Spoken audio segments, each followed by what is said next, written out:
नमस्कार, good morning, शुभ प्रभात। मैं हृदय मिश्रा आप सभी का स्वागत करता हूं डिकोड एग्जाम के इस डेली करंट अफेयर्स प्रोग्राम में। कैसे हैं आप सभी लोग? आई होप आप सभी लोग अच्छे होंगे और अपनी पढ़ाई को बहुत ही बेहतर ढंग से कर रहे होंगे। देखिए, आज आपके सामने है क्या 23 मई और आज के कुछ महत्वपूर्ण करंट अफेयर पर हम लोग चर्चा करें। लेकिन उसके पहले आप सभी लोगों से मेरी रिक्वेस्ट है कि प्लीज आप लोग अपनी पढ़ाई को बहुत ही बेहतर ढंग से करें, क्योंकि आपके पास समय क्या है, बहुत ज्यादा बचा नहीं। और ऐसे में आपकी पढ़ाई अब बहुत ही शिद्दत के साथ होनी चाहिए, बहुत ही गंभीरता पूर्वक होनी चाहिए। और हर वो चीज जो आपको इस समय डिस्ट्रैक्ट कर रही है, हर वो एक चीज जो आपको आपके रास्ते से भटका रही है, उस चीज को आपको अपने जीवन से क्या करना है, निकालना है और अपने मंजिल की ओर आपको ईमानदारी पूर्वक बढ़ना है। मैं कई बार कहता हूं कि यदि आप घर से बाहर रहते हैं या घर पे रहकर ही तैयारी करते हैं और आप अगर 20+ हो गए हैं, दैट मींस कि आप अपने गार्जियन क्या हैं, स्वयं हैं। आपको यह तय करना है कि आप कब सोते हैं, कब उठते हैं, कब जागते हैं, कब पढ़ना है, कब क्या करना है। ये आप अपने कामों का निर्धारण आप स्वयं से करेंगे, ठीक है। तो ये चीज आपको डिसिप्लिन में लानी है और अपने आप को एक सही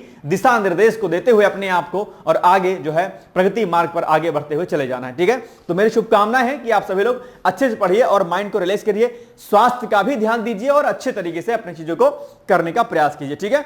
चलिए आइए हम लोग बिना देरी के सेशन को स्टार्ट करते हैं और सबसे पहले हम लोग करेंगे रिवीजन। और रिवीजन के लिए मैं बार बार आपसे कहता हूं कि आप जब भी कोई चीज नया पढ़िए उसके पहले, यानी कि कल जो आपने पढ़ा हो, आज के दिन की शुरुआत हमारी दो चीजों से होनी चाहिए। आज के दिन की शुरुआत हमारे एक नए संकल्प के साथ कि आज हमें यह काम करना है, और दूसरा कि आपको करना है रिवीजन, ठीक। तो चलिए हम लोग करेंगे सबसे पहले रिवीजन।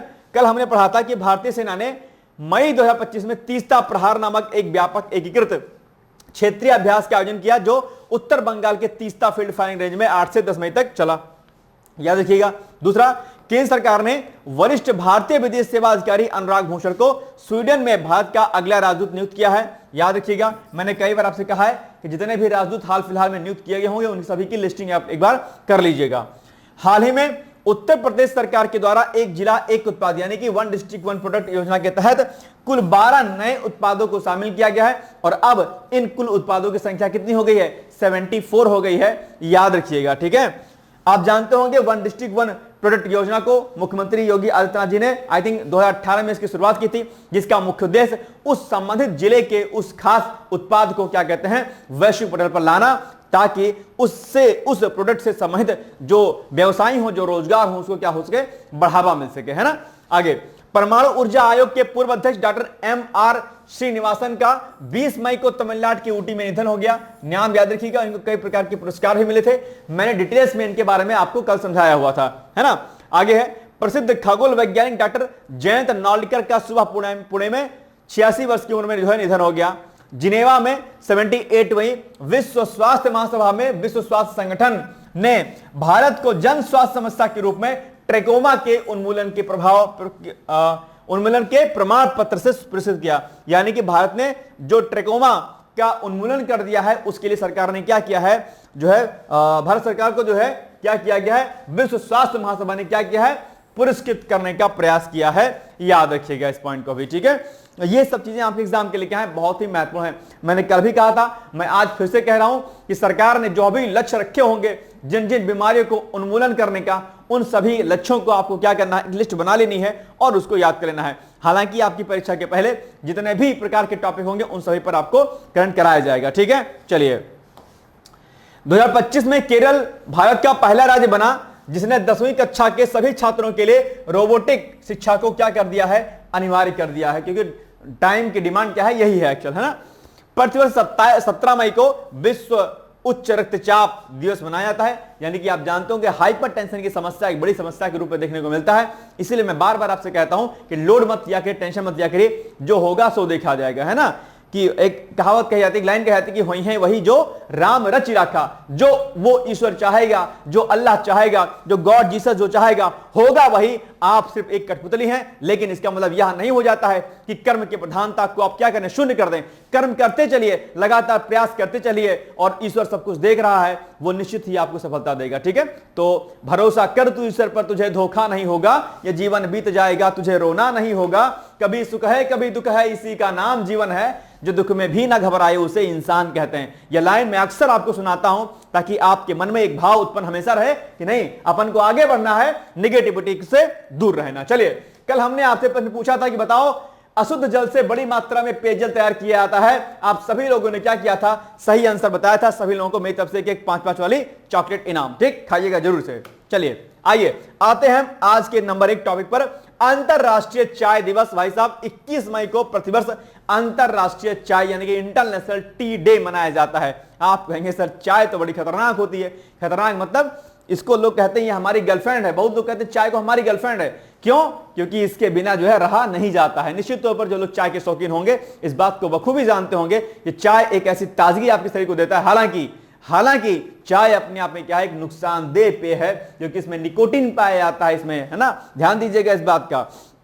और चाय हमारे बहुत सारे बॉडी पार्ट को क्या करते हैं, निगेटिव इंपैक्ट डालती है। हालांकि ठीक है, चलिए कोई बात नहीं, कम से कम शराब और आप तो ना पीजिए, स्मोकिंग ना कीजिए, कम से कम चाय पीजिए, फिर भी काम चल जाएगा। लेकिन अगर छोड़ सकते हैं चाय तो छोड़ दीजिए, बाकी कोई इतना रॉकेट साइंस नहीं है इतना, ठीक है।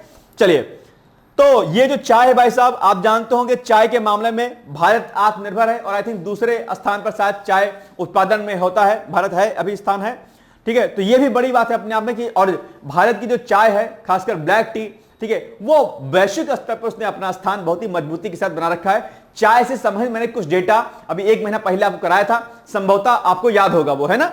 चलिए, तो इसका उद्देश्य क्या है, चाय की सांस्कृतिक, सामाजिक, आर्थिक और स्वास्थ्य संबंधी महत्ता को उजागर करना है।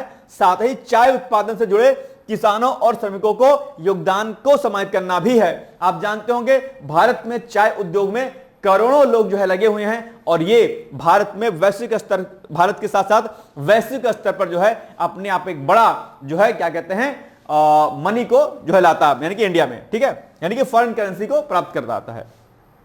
2005 में भारत, श्रीलंका, नेपाल और अन्य चाय उत्पादक देशों ने पहली बार 15 दिसंबर को अंतर्राष्ट्रीय चाय दिवस मनाया ताकि चाय श्रमिकों के अधिकारों और बेहतर जीवन स्थितियों के लिए जागरूकता बढ़ाई जा सके, ठीक। इसके अलावा 2015 में भारत सरकार ने संयुक्त राष्ट्र के समक्ष 21 मई को अंतरराष्ट्रीय चाय दिवस घोषित करने का प्रस्ताव रखा और बस मामला हो गया वहां पर सही। तो फिर क्या हुआ, फिर 21 दिसंबर 2019 को संयुक्त राष्ट्र महासभा ने इस प्रस्ताव को स्वीकार किया और 2020 से हर वर्ष जो है 21 मई को अंतरराष्ट्रीय चाय दिवस के रूप में मनाने की घोषणा कर दी गई। ये सरकार ने 15 में प्रयास किया और जा करके जो है फिर 20 में ये लागू हो गया। वर्ष 2025 की थीम क्या है, थीम है टी फॉर बेटर लाइव्स। ये इस बार की क्या है, थीम है। आप सभी लोग चाय पर चर्चा जरूर करते होंगे। कई लोग चाय पर जाते कह रहे सर जा रहे हैं चाय पीने, लेकिन चाय पर जाते हैं चर्चा करने और वहां पर घंटों टाइम वेस्ट कर देते हैं। ये आपको बात ध्यान रखनी कि जब भी चाय का टाइम हो, आपका टी ब्रेक हो, तो टी ब्रेक इतना बड़ा ब्रेक ना हो जाए कि आप 2 घंटे चाय में निकाल दें, है ना। चाय का मतलब थोड़ा सा रिलैक्स करना, थोड़ा सा माइंड को रिफ्रेश करना अपने आप में।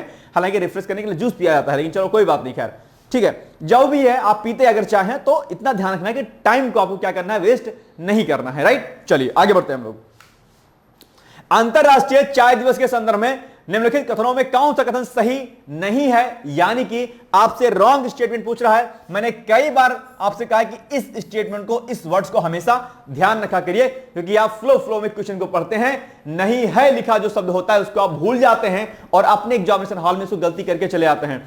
ये गलती मैंने की है, इसका दर्द मुझे महसूस है कि भाई 1 नंबर से क्या हो गया था, है ना। तो ये गलती आप भी ना करें, इसलिए मैं आपको बार बार समझाता हूं और हर दिन अगर आप इस वीडियो को मेरे देखेंगे तो ये गलती मैं दावे के साथ कहता हूं कि नहीं करेंगे आप, ठीक। चलिए, इसलिए जितनी बार ये नहीं शब्द आता है मैं उतनी बार आपको जो है नोटिस कराता हूं कि भाई देखो ये लिखा हुआ है इसमें, है ना। सही नहीं है मतलब रॉन्ग स्टेटमेंट आपसे पूछ रहा है कि भाई बताओ कौन सा रॉन्ग स्टेटमेंट। नंबर 1, अंतरराष्ट्रीय चाय दिवस हर वर्ष 21 मई को मनाया जाता है, ठीक है बात। भारत सरकार ने 2020 में भारत सरकार ने संयुक्त राष्ट्र के समक्ष 21 मई को अंतरराष्ट्रीय चाय दिवस घोषित करने का प्रस्ताव रखा, नहीं 2015 में रखा था, है ना, 15 में रखा, फिर 2020 में पहली बार मनाया गया, है ना। यानी कि B is the wrong answer, यानी कि बी गलत है। तो मेरे अकॉर्डिंग तो बी होना चाहिए, देखते हैं कि सही गलत है। ठीक है, बिल्कुल सही बात है, B is the right answer. Next, Pushkar Kumbh 2025 अभी हाल ही में इसका आयोजन किया गया। आप कहेंगे सर कहां पर आयोजन किया गया। अच्छा एक बात बताइए, मेरी आवाज क्या फास्ट लग रही है आपको? अगर आपको लगता है कि तेज बोलने में या जल्दी बोलने में आपको समझ में नहीं आ रहा है तो मैं स्लो कर दूंगा भाई, है ना।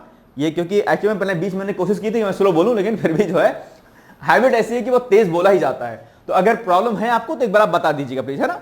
हम स्लो बोल लेंगे या आराम से करेंगे, ठीक है, कोई लोड मत लीजिएगा, आराम से बताइएगा, ठीक। चलिए, पुष्कर कुंभ 2025 एक महत्वपूर्ण धार्मिक आयोजन है जो 12 वर्षों के अंतराल के बाद उत्तराखंड के चमोली जिले के माड़ा गांव में 15 से लेकर 25 मई 2025 तक आयोजित हो रहा है, ठीक है। एक अच्छा आयोजन है और सबसे खास बात है कि कुछ कुछ स्टेट ऐसे हैं जिन्होंने हमारी संस्कृत परंपराओं को बड़ा धरोहर के रूप में रखा। वैसे आपके कुछ पूर्वोत्तर के राज्य हैं, उत्तराखंड हो गया, हिमाचल प्रदेश हो गया, इन्होंने हमारे पुराने पद्धतियों को, पुराने त्योहारों को बड़े अच्छे तरीके से संजो रखा, उस पर काम किया था। तो ये बड़ी अच्छी बात है अपने आप है ना। चलिए, यह मेला केशव प्रयाग में, ठीक है, अलकनंदा और सरस्वती नदियों के संगम पर स्थित है जो बद्रीनाथ धाम के क्या है, निकट है। कभी आप लोग जाइएगा तो यहां के दर्शन जरूर कीजिएगा। चलिए, पुष्कर कुंभ 2025 की प्रमुख विशेषताएं। आयोजन की अवधि क्या हुई, 15 से लेकर के 25 मई 2025 तक ये चलेगा। स्थान केशव प्रयाग, माड़ा गांव, चमोली जिला, उत्तराखंड, ठीक। याद रखिएगा। धार्मिक महत्व क्या है इसका, यानी कि रिलीजियस इसका इंपॉर्टेंस क्या है। तो यह मेला बृहस्पति ग्रह के मिथुन राशि में प्रवेश के अवसर पर आयोजित होता है जो हर 12 वर्षों में एक बार होता है। आप एक चीज सोचिए कि हमारी भारतीय संस्कृति जो है कितनी जो है क्या है, साइंटिफिक है। आप अगर भारतीय दर्शन को, इंडियन फिलॉसफी को, इंडियन कल्चर को और हमारी अगर वैदिक सभ्यता अगर आप गौर करेंगे, ठीक है, वैदिक सभ्यता की बात कर रहा हूं मैं, बीच जो कुछ चीजें जो गड़बड़ हुई उसकी बात मैं नहीं कर रहा हूं। तो आप देखेंगे हर एक चीज ना साइंस पर आधारित है, हर एक चीज हमारे विज्ञान पर आधारित है और यही कारण रहा है कि भारतीय संस्कृति और परंपराएं आज भी अपने रियल स्वरूप में कहीं ना कहीं क्या है, जीवंत हैं। हालांकि महाभारत युद्ध के बाद एक व्यापक स्तर पर हानि हुई, लेकिन फिर भी उसके बावजूद जो है अभी भी आज हम अपनी पद्धतियों को लेकर के चल रहे हैं और यह अपने आप में क्या है, बड़ी बात है। न जाने कितनी जो है लिपियां, न जाने कितने जो है सभ्यताएं आई और चली गई, उसके बाद जो है उसका कोई भी अता पता नहीं चला, लेकिन भारतीय संस्कृति परंपराएं आज भी अपने जीवन तो जो है उसमें जीवित है ना। तो ये बड़ी बात है अपने आप में और इसमें सभी लोगों का योगदान रहा है। ऐतिहासिक मान्यता की अगर हम बात करते हैं तो मान्यता यह है कि महर्षि वेदव्यास ने केशव प्रयाग में तपस्या करते हुए महाभारत की रचना की थी, इसीलिए जो है इसकी इंपॉर्टेंस मानी जाती है। तो यह भी अपने आप में जो है जुड़ा हुआ इससे एक वो है पॉइंट है। चलिए, इसके अतिरिक्त दक्षिण भारत के प्रमुख आचार्य जैसे कि रामानुजाचार्य और माधवाचार्य को भी इस पवित्र स्थल पर देवी सरस्वती से दिव्य ज्ञान प्राप्त हुआ था, ऐसा इतिहासकारों का कहना है, ठीक है। और रामानुजाचार्य और ये माधवाचार्य, इनके बारे में निश्चित तौर पर आप जानते होंगे।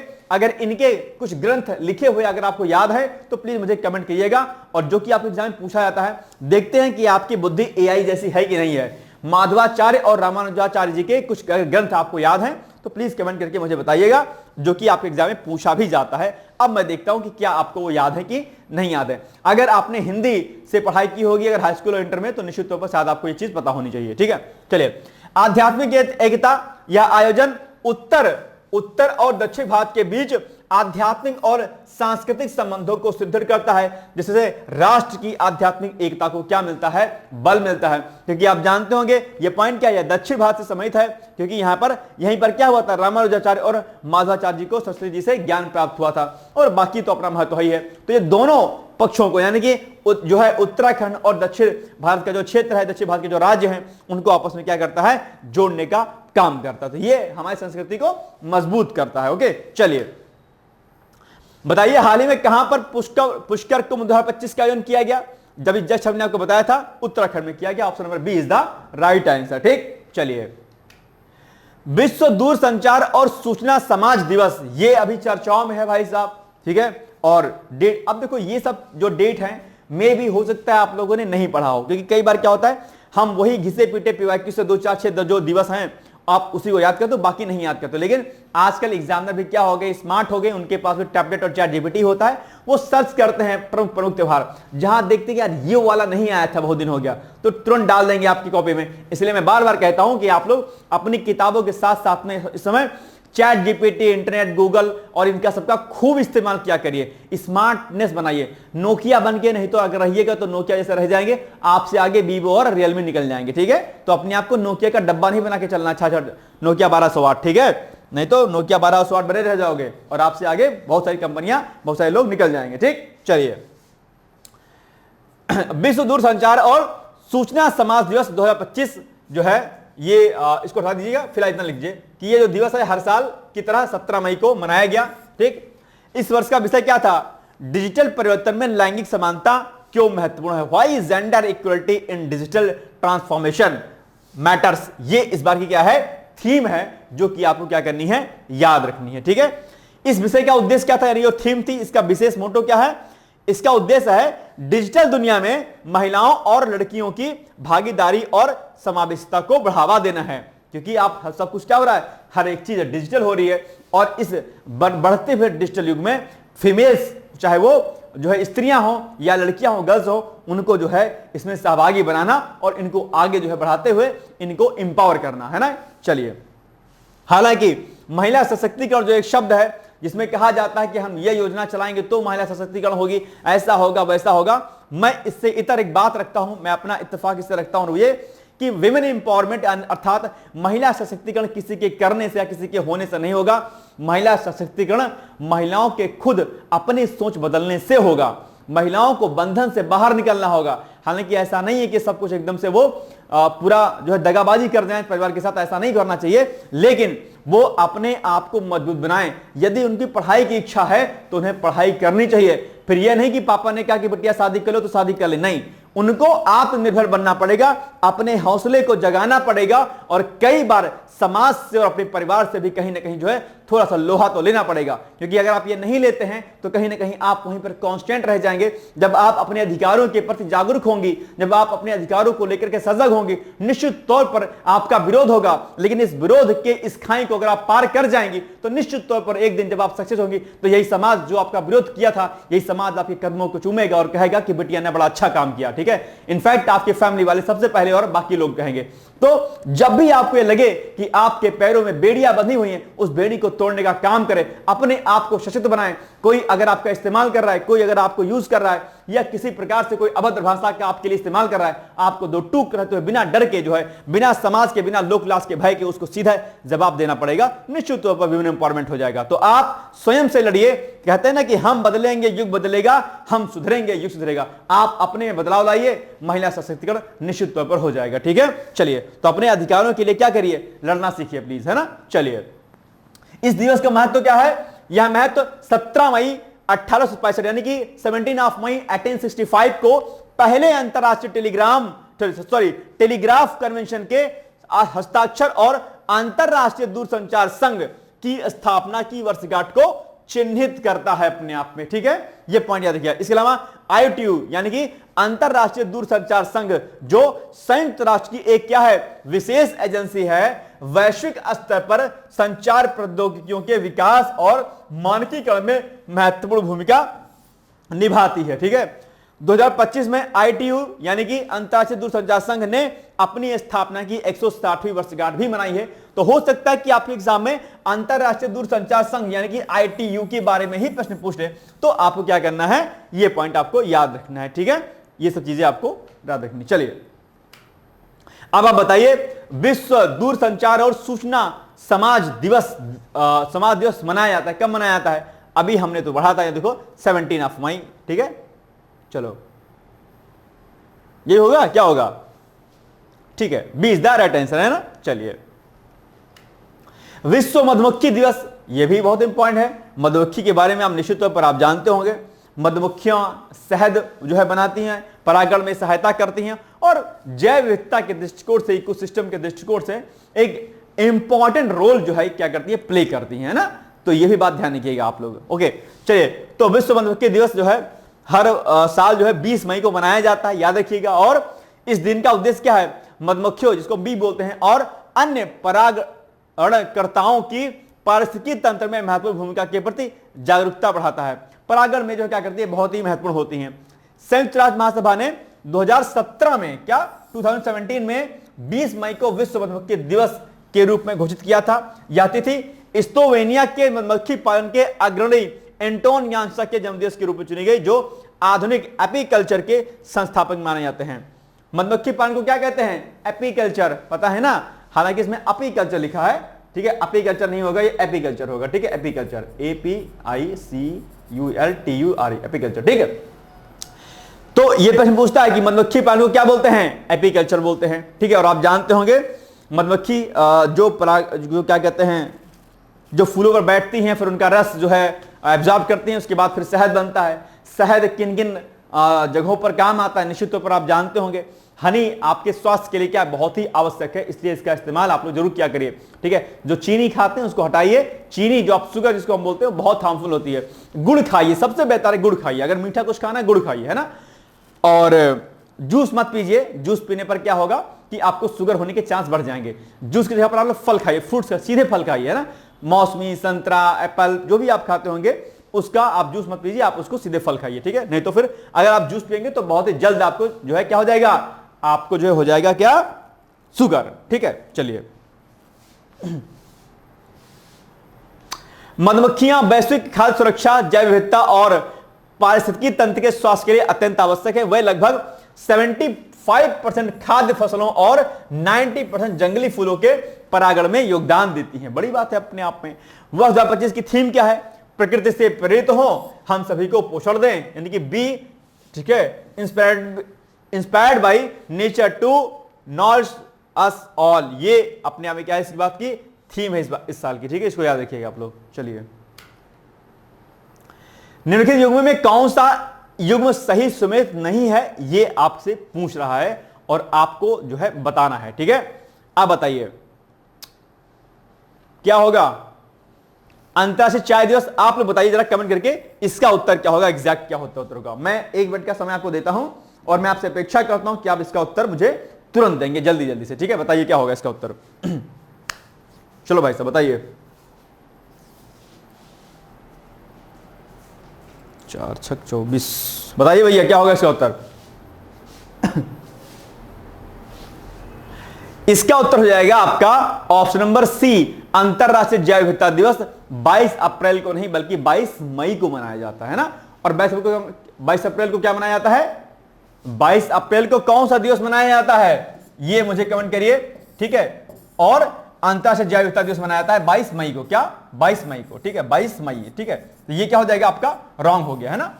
बाकी मासिक धर्म स्वच्छता दिवस, इसको भी याद रखिएगा, चर्चाओं में अक्सर रहता है, ठीक है। मेंस्ट्रुअल साइकिल क्लीनेस डे, ये 28 मई को मनाया जाता है, राइट। चलिए आगे बढ़ते हैं हम लोग। सी इज द राइट आंसर, ठीक है। अंतरराष्ट्रीय जैव विविधता दिवस अभी जस्ट हमने आपको बताया, यह प्रतिवर्ष जो है 22 मई को मनाया जाता है। और जैव विविधता जिसको हम लोग क्या बोलेंगे, जैव प्लस विविधता, यानी कि जैव विविधता को क्या बोलेंगे, ऐसे लिखेंगे ना, जैव विविधता, जैव प्लस विविधता, इंग्लिश में क्या लिखेंगे, बायो प्लस डाइवर्सिटी, DIVERSITY। अब देखो जो ये सब जो बायो लिखा है ना, जहां पर बायो लिखा मिले आपको समझिएगा, बायो में क्या आ जाएगा, बायो में आ जाएगा प्लांट्स, ठीक है, प्लांट्स एंड एनिमल्स। अब तो ये क्या हो गया, बायो प्लस डाइवर्सिटी, यानी कि प्लांट्स, बायो का मतलब क्या हुआ, बायो का मतलब है जिसमें जीवन है। तो जीवन किसमें होगा, प्लांट्स में होगा, एनिमल्स में होगा, ह्यूमंस में होगा, ये होगा ना, यानी कि plants and animals plus diversity, यानी कि विविधता, यानी कि विभिन्न प्रकार। तो पौधों एवं जंतुओं के विविधता को ही क्या कहते हैं, पर्यावरण में जैव विविधता कहते हैं। और इनका संरक्षण करना क्या है, आवश्यक है। क्यों, क्योंकि अगर इनका संरक्षण आप नहीं करेंगे तो हमारा क्या होगा, इकोसिस्टम जो है क्या होगा, डिस्ट्रॉय हो जाएगा। और अगर आपका परितंत्र अर्थात इकोसिस्टम डिस्ट्रॉय हो गया तो क्या कुछ इंपैक्ट पड़ेगा, मुझे बताने की आवश्यकता नहीं है, निश्चित तौर पर आप जानते होंगे। जैव विविधता का महत्व भी बहुत है। जैव विविधता जितनी मजबूत होगी उतना आपको जो है औषधीय लकड़ियां मिलेंगी, औषधीय पौधे मिलेंगे आपको। इससे खाद्य सुरक्षा भी मजबूत होती है अपने आप में, और कई प्रकार के फायदे मिलेंगे। मुझे नहीं लगता कि आपको ज्यादा बताने की आवश्यकता है कि जैव विविधता से क्या कुछ फायदा होता है। टाइप्स ऑफ बायोडाइवर्सिटी कई बार खूब पूछता है एग्जाम में, तो आप जानते होंगे एक होती है alpha diversity, beta diversity, gamma diversity. इसके अन्य प्रकारों की अगर बात करेंगे तो एक होता है आपका क्या, जेनेटिक डाइवर्सिटी, है ना, सुना है। एक स्पीशीज डाइवर्सिटी होती है आपकी, सुना है नहीं सुना है, ये सब आपके एग्जाम में खूब पूछा जाता है कि बताओ भैया कम्युनिटी डाइवर्सिटी क्या होती है, स्पीशीज डाइवर्सिटी क्या होती है, जेनेटिक डाइवर्सिटी क्या होती है। ये डाइवर्सिटी का जो चैप्टर है ये बहुत इंपॉर्टेंट है। मैं आपसे अपेक्षा करता हूं कि आज ही जो है आप लोग क्या काम करेंगे, डाइवर्सिटी का जो चैप्टर है, क्या डाइवर्सिटी का, बायोडाइवर्सिटी, बायो बायोडाइवर्सिटी, इसको आप लोग पढ़ लीजिएगा। इसमें जो है इन सीटू और XC2 कंजर्वेशन भी पूछता है कई बार, ठीक है, क्या होता है, ठीक है, इसके टाइप्स बायोडाइवर्सिटी कितने प्रकार के होते हैं। तो ये सब चीजें आपको खूब अच्छे से तैयार करनी है। बायोडाइवर्सिटी चैप्टर से 1 से 2 प्रश्न हर साल आपके एनवायरमेंट पूछा था, हर साल पक्का है, कुछ ना कुछ पूछे आपसे। तो मैं आपको टास्क देता हूं कि इस चैप्टर को आपको आज ही आपको क्या करना है, पूरा करना है। ये आपका टास्क 1 है, यानी कि HW है आपका, ये होमवर्क है आपका, ठीक है, इसको आपको रेडी करते हुए चलना है। चलिए, बाकी हॉट स्पॉट भी कई बार पूछता आपके एग्जाम में कि हॉट स्पॉट कितने हैं भारत में।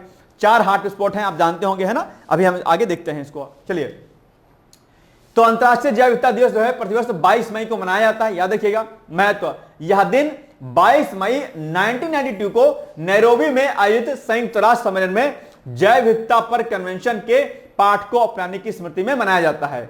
इस वर्ष की थीम क्या है? Harmony with nature and sustainable development इस बार की क्या है? थीम है, जो कि आप एग्जाम के लिए क्या है, बहुत ही आवश्यक है। इसको क्या करिएगा, नोट डाउन कर लीजिएगा अपनी कॉपी में, ठीक है। चलिए आगे बढ़ते हैं। यह थीम संयुक्त राष्ट्र के 2030 एजेंडा और कुनमिंग मॉन्ट्रियल वैश्विक जैव विविधता ढांचे यानी कि Kunming Montreal global biodiversity framework के लक्ष्यों के साथ सीधे जुड़ी हुई है।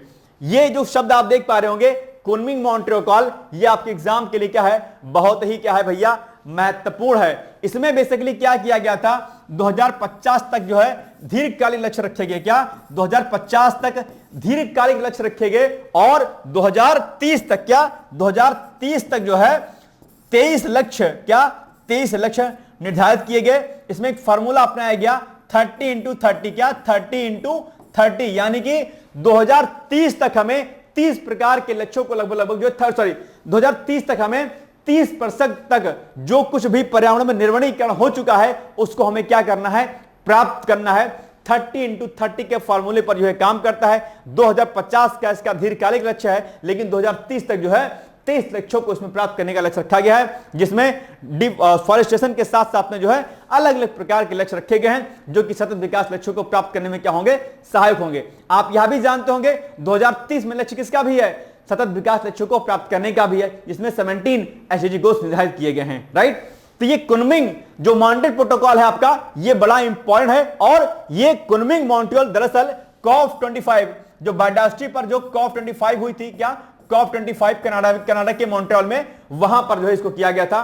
कनाडा जो है इसका क्या था, मेजबान देश था उस समय, और चीन की अध्यक्षता में जो है इसको कुनमिंग मॉन्ट्रियल को अपनाया गया था, जो कि आप एग्जाम के लिए बहुत आवश्यक है। इस पर आप लोग क्या करिएगा, डिटेल्स में जरा नोट बना लीजिएगा। मैं आपसे अपेक्षा करता हूं कि कुनमिंग मॉन्ट्रियल, ठीक है, क्या कुनमिंग मॉन्ट्रियल, ठीक है, इसको आपको क्या कहना है, टास्क नंबर 2 कुनमिंग मॉन्ट्रियल, ठीक है, कुनमिंग मॉन्ट्रियल, इसको आपको क्या करना है, रेडी करके आना है। एक बात आप लोग प्लीज, मैं बहुत ही हम्बली मैं आपसे रिक्वेस्ट करना चाहता हूं, बहुत ही प्यार से सम्मान से आपके साथ, कि जो कुछ मैं बताता हूं बस आप उसको प्लीज करते जाइएगा। एक बार इस हृदय मिष्ठा पर आप लोग विश्वास करके देखिए, मैं दावे के साथ कहता हूं आपको बहुत बड़ा फायदा मिलेगा। आप 6-7 महीने मेरी कंटेंट आपने देख लिया, मुझे नहीं लगता कि किसी मैगजीन, किसी अदर चीज को आपको पढ़ने की आवश्यकता पड़ेगी। बस शर्त इतनी सी है कि आप इसको देखते रहिए, और इससे न सिर्फ आपका करंट अफेयर्स रेडी हो जाएगा, बल्कि इससे जो है एक बड़े स्तर का जो है आपका स्टैटिक पोर्शन जो है आपका जीएस का रेडी हो जाएगा।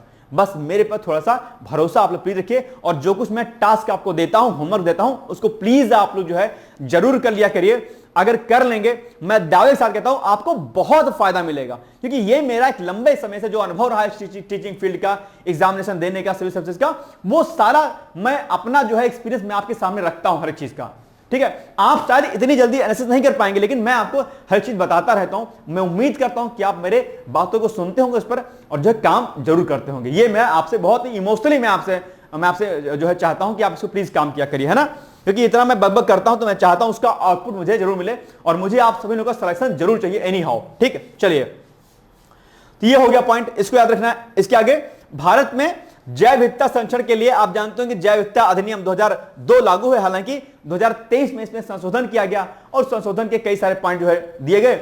आप चाहें तो PRS की वेबसाइट पे जाइएगा और जैव विविधता अधिनियम जो 2023 जो पारित किया गया संशोधित, उसको एक बार पढ़ लीजिएगा, उसमें क्या क्या फेरबदल किए गए हैं, ठीक है। ये बात आपको ध्यान रखिएगा। चलिए, इसके अंतर्गत राष्ट्रीय जैव विविधता प्राधिकरण NBA, राज्य जैव विविधता बोर्ड SBB और जैव विविधता प्रबंधन समितियां भी कार्यरत हैं इसके लिए, है ना। चलिए अब बताइए, अंतरराष्ट्रीय जैव विविधता दिवस के संदर्भ में निम्नलिखित कथनों में कौन सा कथन सही नहीं है, यह आपको बताना है।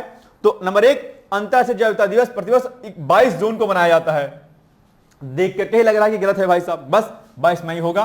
दूसरा, भारत में जैव विविधता संरक्षण के लिए जैव विविधता अधिनियम 2002 लागू है, जिसे 2023 में संशोधित किया गया। बिल्कुल सही बात है। हमारे यहां पर बायोडायवर्सिटी एक्ट 2002 लागू है, लेकिन इसको 2023 में क्या किया गया, इसमें संशोधन किया गया, जिसके प्रमुख प्रावधानों को आप लोग इंटरनेट से सर्च कीजिएगा। तो 2 टास्क हमने दिए हैं। तीसरा टास्क आपका यह भी है कि ये जो संशोधित जो है आपका, जो संशोधित है ना, संशोधित जैव विविधता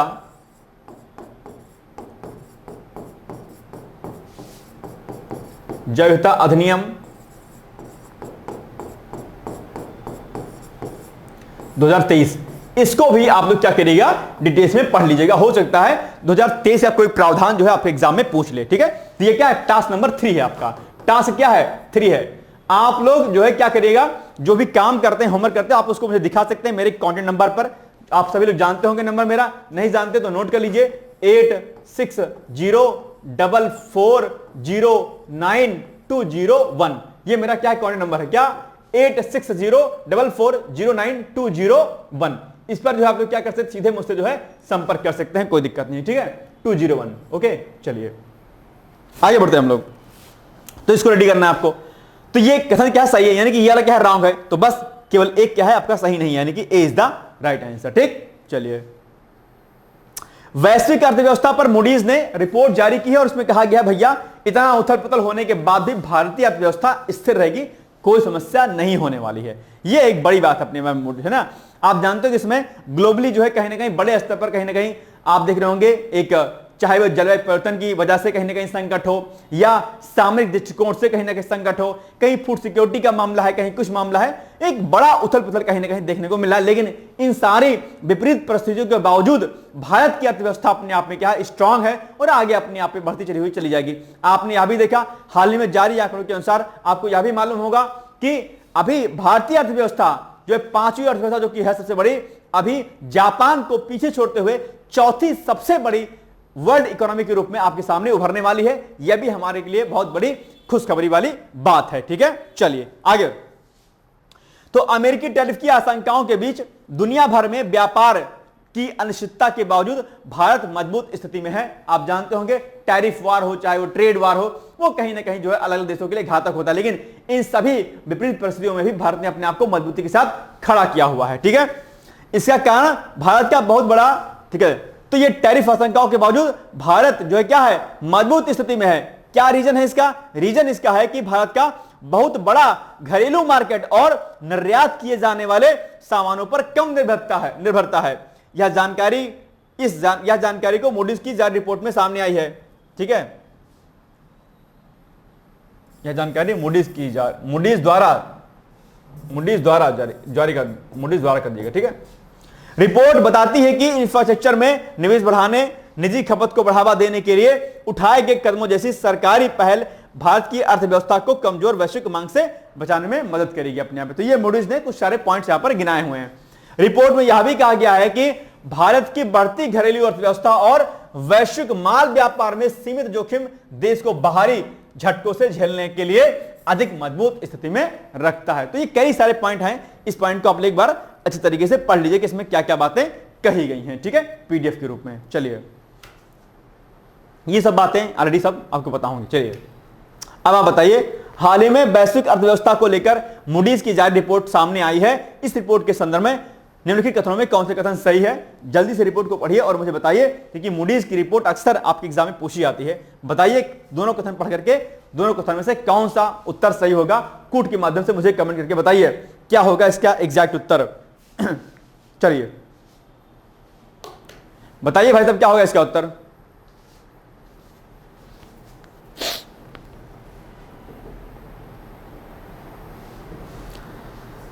पढ़ लिया? हो गया? इसका उत्तर क्या होगा? इसमें दरअसल दोनों ही कथन क्या हैं, सही लिखे गए हैं, यानी कि सी इज द राइट आंसर। ठीक, कोई दिक्कत नहीं है, आगे बढ़िए। दूसरी ब्लू टॉक्स बैठक का सफल अभी हाल ही में आयोजन हो गया है, यानी कि तीसरे संयुक्त राष्ट्र महासागर सम्मेलन के तैयारी के तहत भारत ने नई दिल्ली स्थित पृथ्वी भवन में दूसरी ब्लू टॉक्स बैठक का सफल आयोजन किया हुआ है। ठीक है, और पृथ्वी विज्ञान मंत्रालय आप जानते होंगे फ्रांस और कोस्टा रिका के दूतावासों के सहयोग से आयोजित इस बैठक का उद्देश्य क्या है? वैश्विक समुद्री सहयोग को सशक्त बनाना और महासागर संरक्षण से जुड़े सतत विकास लक्ष्य को प्राप्त करने की दिशा में गति देना है। ये इस जो है बैठक का मेन मोटो था अपने आप में। ठीक है, तो ये बैठक आपके एग्जाम में पूछी जा सकती है। ठीक है, चलिए, इस आयोजन को आगामी 9 से 13 जून के बीच नीस फ्रांस में प्रस्तावित, ठीक है, यूनेस्को थर्ड सम्मेलन के लिए एक महत्वपूर्ण कदम के रूप में देखा जा रहा है। इसके पहले पहली ब्लू टॉक्स बैठक फरवरी 2024 में आयोजित की गई थी। तो ये भी प्रश्न पूछ सकते हैं कब आयोजित की गई थी पहले, तो ये बात ध्यान नहीं गया। बाकी यहां पर अध्यक्षता के बारे में लिखा गया कि कौन कौन लोगों ने अध्यक्षता किया है, ये आप लोग पढ़ लीजिएगा, बस इतना आपको इंपॉर्टेंट है। ठीक है, चलिए, निम्नलिखित में से कौन सा कथन सही है? नंबर 1, तीसरे संयुक्त राष्ट्र महासागर सम्मेलन के तैयारी के तहत भारत ने नई दिल्ली स्थित पृथ्वी भवन में दूसरी ब्लू टॉक्स बैठक का सफल आयोजन किया। हाँ, किया, बिल्कुल सही बात है। दूसरा, पृथ्वी विज्ञान मंत्रालय फ्रांस और कोस्टा रिका के दूतावासों के सहयोग से आयोजित इस बैठक का उद्देश्य वैश्विक समुद्री सहयोग को सशक्त बनाना और महासागर संरक्षण से जुड़े सतत विकास लक्ष्य को प्राप्त करने की दिशा में गति देना, यानी कि जो एसडीजी 4 आपका है, सॉरी 14 है, इस एसडीजी 14 के लक्ष्य को क्या करना है? प्राप्त करना है। जितने भी 17 जो एसडीजी गोल्स हैं भाई साहब, उनमें से कौन कौन सा गोल में कौन कौन सी बात कही गई है? बहुत बार पूछता है, हर साल पूछता है, इसलिए ये 17 की 17 एसडीजी गोल्स आपको पता होने चाहिए एनी हाउ। मैंने एक बार नहीं, 2 बार नहीं, 10, 20 बार, 50 बार मैंने आपसे कहा है कि भैया 17 एसडीजी गोल्स को आप लोग क्या करिएगा? अच्छे से रेडी कर लीजिएगा प्लीज, है ना, भूलिएगा नहीं इसको आप लोग। चलिए आगे बढ़ते हैं। तो दोनों कथन सही है, यानी कि सी इज द राइट आंसर, ज्यादा माइंड नहीं लगाना अपन को। ठीक है, चलिए, एशियाई शेरों की संख्या में वृद्धि अभी हाल ही में हुई है, एक गणना हुई है, गिर जो आपका अभ्यारण्य है वहां पर जो है एशियाई शेरों की संख्या काउंट की गई, तो वहां पर टोटल जो है 800 समथिंग जो है एशियाई शेरों की काउंटिंग हुई है। ठीक है, तो गुजरात शासन गुजरात के जो है जो आपका गिर अभ्यारण्य है उसमें पाए जाने वाले एशियाई शेरों के संबंध में अच्छी खबर है। दरअसल इनकी संख्या बढ़ने के साथ इनका क्षेत्र भी क्या है? बढ़ा हुआ है। ठीक है, यानी कि जो ये जो एशियाई शेर पाए जाते हैं गिर अभ्यारण्य में, इनका जो क्षेत्र था वो बढ़ गया है, ये अब दूर तक जो है पाए जाते हैं। यहां पिछली गिनती से 217 शेरों की संख्या बढ़कर हो गई कितनी? 891 हो गई इनकी संख्या। इस संख्या को आपको क्या करना है? याद रखना है, यही आपके लिए क्या है? इंपॉर्टेंट है। इसमें नर शेर 196 और मादा शेरनी 330, युवा शेर 59, युवा शेरनी 75 और बच्चे 225 और पहचान नहीं किए जा सके 6, यानी कि 1 वर्ष से कम उम्र वाले मिलाकर कुल कितने हैं? 891, यानी कि 891 जो है। ये पूरा डेटा जो है आपके सामने यहां पर दिया गया है। ठीक है, चलिए, 1995 में 304, 2001 में 327, 2005 में 359, 2010 में 411, 2015 में 523, 2020 में 674 शेर गिने गए थे और अब कितने हो गए हैं? 891। बड़ा जो है अंतर है आपको देखने को मिल रहा है अपने में, और ये सब प्रयास सरकारों की वजह से हुआ है। गिर अभ्यारण्य भारत के गुजरात राज्य में स्थित एक प्रसिद्ध जो है वन्य जीव अभ्यारण्य है। यह पार्क एशियाई शेरों यानी कि एशियन लायंस का एकमात्र प्राकृतिक आवास माना जाता है और यह विश्व भर में अपनी इस विशेषता के लिए प्रसिद्ध भी है। स्थापना इसकी होती है कब? गिर की 1965 में, है ना। ठीक है, और जो है इसको गिर को अभ्यारण्य घोषित किया गया था, वन्यजीव अभ्यारण्य घोषित किया गया था। क्षेत्रफल इसका है कितना? 1412 वर्ग किलोमीटर। ठीक है, तो ये पॉइंट सब आपको याद रखना है। चलिए, यहां पर प्रमुख जो प्रजातियां होती हैं वो एशियाई शेर पाई जाती हैं। इसके अलावा यहां पर तेंदुआ, चीतल, सांभर, नीलगाय, चिंकारा, मगरमच्छ और कई तरह के अन्य जीव जंतु भी यहां पर पाए जाते हैं, लेकिन खासकर ये पसंद किसके लिए है? एशियाई शेरों के लिए है। ठीक है, चलिए, हाल ही में जारी एक आंकड़ों के अनुसार गिर अभ्यारण्य में एशियाई शेरों की संख्या कुल कितनी हो गई है? बहुत आसान, हमने जस्ट आपको बताया था कितनी हो गई है? 891, यानी कि ए इज द राइट आंसर। बस हो गया। अब बताइए, जस्ट आपके सामने एक प्रश्न है, अभी जस्ट हमने इसको पूछा भी आपसे कि हाल ही में जारी एक आंकड़ों के अनुसार गिर अभ्यारण्य में एशियाई शेरों की संख्या कुल कितनी है? अभी जस्ट हमने आपको बताया है और जस्ट हमने आपसे पूछ लिया है। अब बताइए इसका उत्तर क्या होगा। ठीक है, चलिए, ये पीसेस का जो है एडवर्टाइजमेंट है। हम लोग पीसीएस का तैयारी कराते हैं, यानी कि फाउंडेशन कोर्स हमारा चल रहा है पीसीएस का। और इस कोर्स को प्रॉपर करने के बाद आपको किसी बाहरी स्रोत यानी किसी किताब, नोट्स या अन्य चीजों पर आपकी निर्भरता नहीं रहेगी, ध्यान दीजिएगा, ठीक है। और बहुत सारी चीजें हैं, मैं हर दिन आपको बताता हूं, मुझे हर दिन बताने की आवश्यकता नहीं है, ठीक है। डिटेल्स अगर आपको प्राप्त करनी है इसका, तो इसके लिए आप पीसीएस 2025 लिख करके आप 8604409201 पर आप मुझसे संपर्क कर लीजिएगा, ठीक है। और इसमें हम लोग pre plus mains, interview, pre का पीवाईक्यूज, मेंस का पीवाईक्यूज, आपका एसए, निबंध आपका हिंदी और सीसैट सब कुछ कराया जाएगा। इसमें कोई भी चीज बचेगी नहीं आपकी, ठीक है। तो आप चाहें तो इसको ज्वाइन कर सकते हैं, रिकॉर्डेड वीडियो लेक्चर्स हमारे होंगे और आप इसको देख करके आपकी तैयारी बड़े स्तर की अच्छे तरीके से हो जाएगी, ठीक है। चलिए, इसके अलावा एक सूचना मैं और दे दूं, अभी 60 डेज आरओ कोर्स चल रहा है, 60 डेज, ठीक है। आप जानते होंगे 60 डेज टेस्ट सीरीज आरओ की चल रही है, टेस्ट सीरीज, ठीक है, किसकी, आरओ की। तो अभी इसमें ऑफर है, ये 2000 इसकी फीस है, लेकिन इसमें जो है क्या कहते हैं 1500 अभी इसका फीस हो रही है। इसमें जो है आपको 13,000 प्लस प्रश्न जो है कराए जाएंगे, 13,000 प्लस प्रश्न कराए जाएंगे। और इसमें जो है आपको टेलीग्राम पर टेस्ट के साथ में आपको हिंदी का वीडियो लेक्चर भी आपको दिया जाएगा। किसका, हिंदी का वीडियो और उसके पीडीएफ में उसका नोट्स, ठीक है। इसके लिए आप 8604409201 पर आप 60 डेज जो है आरओ क्रैश कोर्स लिख करके आप मुझे व्हाट्सएप कर सकते हैं, आपको डिटेल्स भेज दी जाएगी। क्या, 8604409201, ठीक है। अब ऊपर आपके सामने प्रश्न लिखा है कि एक जिला एक उत्पाद योजना से आप क्या समझते हैं, चर्चा कीजिए, ठीक है। ये भी उत्तर प्रदेश सरकार की योजना है जो कि अभी चर्चाओं में है, तो आपको पता होना चाहिए, ठीक है। चलिए, तो ये हो गया आज का हमारा इंपॉर्टेंट वीडियो। बाकी हम लोग मिलेंगे कल, तब तक आप लोग पढ़ते रहिए, मस्त रहिए, व्यस्त रहिए। मेरी तरफ से आप सभी लोगों को बहुत सारी शुभकामनाएं हैं। All the best and thank you so much, bye bye, take care. दोस्तों, क्या आप पीसीएस अधिकारी बनना चाहते हैं? यदि हाँ, तो डिकोड एग्जाम लेकर आया है यूपी पीसीएस फाउंडेशन कोर्स 2025। यह एक ऑल इन वन कोर्स है जिसमें प्रीलिम्स मेंस दोनों ही परीक्षाओं के लिए वीडियो लेक्चर, एनसीईआरटी और standard books based bilingual notes उपलब्ध कराया जा रहा है।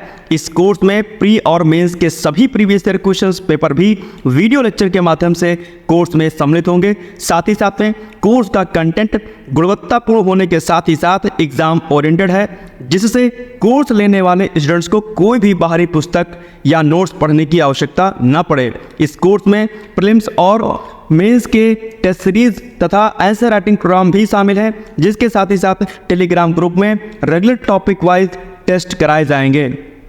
इसके साथ ही सीसैट, निबंध तथा सामान्य हिंदी की अतिरिक्त कक्षाएं भी चलाई जाएंगी तथा हमारे कोर्स से परीक्षा में सफल होकर इंटरव्यू देने वाले विद्यार्थियों को इंटरव्यू की भी तैयारी कराई जाएगी और अंतिम परिणाम कुछ भी हो, पूरी फीस उन्हें रिवार्ड के स्वरूप जो है वापस कर दी जाएगी तथा अगले बैच में उन्हें निःशुल्क प्रवेश प्रदान किया जाएगा। उल्लेखनीय है कि डिकोड एग्जाम एक संस्थान के रूप में 5 वर्ष के अपने सफल कार्यकाल में अब तक 55 से अधिक विद्यार्थियों को विभिन्न परीक्षाओं में अंतिम सफलता दिलाने में अपना सफल योगदान दे चुका है। इस कोर्स की फीस 15,000 रुपये निर्धारित की गई है, लेकिन पहले प्रवेश देने वाले 100 विद्यार्थियों को 3,000 रुपये की विशेष छूट दी जा रही है। और अधिक जानकारी के लिए हमारे संस्थान के नंबर 6307495944 पर संपर्क करें।